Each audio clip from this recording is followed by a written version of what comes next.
Hello दोस्तों, कैसे हैं आप सब। आशा करती हूँ आप सब स्वस्थ होंगे। आज मैं एक ऐसी कहानी लाई हूँ जो आपको 100% सकारात्मक सोचने के लिए मजबूर कर देगी। एक दिन एक प्रोफेसर क्लासरूम में आए और क्लास में जाकर बच्चों से बोला कि आज आपका सरप्राइज टेस्ट होगा। सभी स्टूडेंट अचानक से चौंक गए और वे घबरा गए क्योंकि वे टेस्ट के लिए तैयार नहीं थे। प्रोफेसर ने एक एक शीट उल्टी करके, मतलब फेस नीचे की साइड था कि उस शीट पर क्या लिखा हुआ है, टेबल पर रख दी और कहा जब तक मैं ना कहूँ इस शीट को कोई सीधी नहीं करेगा। जब शीट सारे बच्चों में बांट दी गई तो प्रोफेसर ने कहा कि आप पेपर को सीधा कर सकते हैं। जब पेपर सीधा किया गया तो सब बच्चे पेपर को देखकर चौंक गए क्योंकि पेपर में कुछ भी नहीं लिखा हुआ था, सिर्फ एक डॉट बना हुआ था, अ ब्लैक डॉट। प्रोफेसर ने कहा आपको इस पेपर में क्या नज़र आ रहा है, आपको उसको डिस्क्राइब करना है। सब स्टूडेंट उस डॉट को डिस्क्राइब करने लगे क्योंकि सबकी अपनी अलग अलग सोच होती है। किसी ने कुछ पढ़ा तो था ही नहीं, अचानक से सब दिया था। सब बच्चों ने अपने अपने हिसाब से डॉट को डिस्क्राइब किया। प्रोफेसर ने सारे बच्चों से पेपर शीट ले ली और एक एक को तेज़ आवाज़ में पढ़ने लगे। सब बच्चों ने डॉट को अपने अपने अकॉर्डिंग डिस्क्राइब किया था। जब उसने सारे पेपर पढ़ लिए तो उसने बच्चों को कहा चिंता मत करो, मैं इस टेस्ट के नंबर नहीं लगाऊंगा, ये तो आपको कुछ सोचने के लिए दिया गया था, कुछ समझाने के लिए दिया गया था। इस शीट पर एक काला डॉट लगा हुआ था परंतु किसी ने भी उस सफ़ेद पेपर के बारे में नहीं लिखा। सब लोगों ने लिखा तो केवल उस काले निशान पर ध्यान दिया। फिर प्रोफेसर ने आगे कहा हमारी ज़िंदगी भी इस शीट के पेपर की तरह ही है। हमारी ज़िंदगी इस वाइट पेपर की तरह होती है।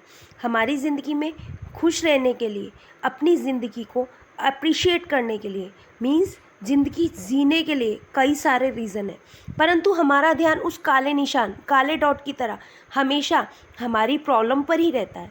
ज़िंदगी जीने के बहुत से कारण होते हैं। प्रकृति रोज़ हमें ताज़ी हवा देती है। हमारी ज़िंदगी में बहुत से दोस्त हैं जो हमारे साथ खड़े हैं। हमारी ज़िंदगी में हमारा परिवार है जो हमेशा हमारे साथ खड़ा है।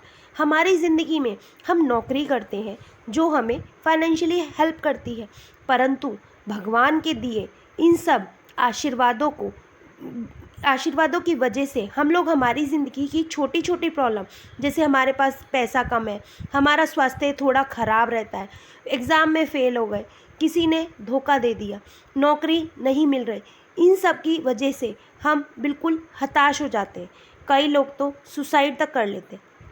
परंतु भगवान ने, प्रकृति ने हमें जो सुख दिया है हम उसको नज़रअंदाज करते हैं। इसीलिए ज़रूरी है कि ज़िंदगी में जो नेमतें हमें मिली हैं, चाहे वे प्रकृति की हों, परिवार की हों, दोस्तों की हों या कोई अन्य तरह का सुख हो, हमें उसे अप्रिशिएट करना चाहिए, चाहे वह छोटी हो या बड़ी। हमें भगवान का शुक्रिया करना चाहिए। हमें सोचना चाहिए कि कई लोगों के पास तो यह चीज़ भी नहीं है जो हमारे पास है। हमेशा सकारात्मक सोचने के लिए आप छोटे छोटे मोमेंट्स को ना इंजॉय कीजिए। जैसे कभी आप घास में चल रहे हैं तो उस नरम घास को महसूस कीजिए और भगवान का शुक्रिया कीजिए कि आपको लाइफ में ये मोमेंट दिया। आप लाइफ का छोटा सा छोटा मोमेंट हो ना, उसे लिखें या अपने बच्चों के साथ समय बिताएं तो उसे महसूस कीजिए। कहिए कि अपने मुंह से बोलिए कि ये मेरी ज़िंदगी का सबसे अच्छा समय है। कोई भी ऐसा समय जिसमें आप खुश हो तो अब एक बार अपने मुंह से ये शब्द ज़रूर बोलिएगा कि मैं बहुत लकी हूँ, मैं सबसे खुश इंसान हूँ, यह मेरी ज़िंदगी का बेस्ट समय है। ये शब्द आपकी ज़िंदगी में पॉजिटिविटी भर देंगे। हमेशा उन स्टूडेंट की तरह ज़िंदगी के केवल ब्लैक डॉट को मत देखिए, बल्कि ज़िंदगी में उस सफ़ेद पेपर को देखिए। ज़िंदगी ना जीने का सिर्फ एक कारण होता है, बट ज़िंदगी जीने के बहुत सारे कारण होते हैं। जब टीचर ने ये सब कहा तो बच्चों को रियलाइज़ हुआ कि वाकई वे डार्क स्पॉट हमारी ज़िंदगी का बहुत बहुत छोटा हिस्सा है, जबकि हमारी ज़िंदगी में सकारात्मकता, पॉजिटिविटी के अनेक कारण हैं। परंतु हमारी मिस्टेक यही है कि हम हमेशा उस काले निशान, ब्लैक डॉट पर ही फोकस करते हैं, मतलब अपनी प्रॉब्लम्स पर ही फोकस करते हैं। ज़्यादा से ज़्यादा सफ़ेद जो पार्ट है ना उसकी तरफ देखना ही नहीं चाहते। मतलब जो अच्छी चीज़ है हमारा ध्यान फोकस उन पर तो होता नहीं है।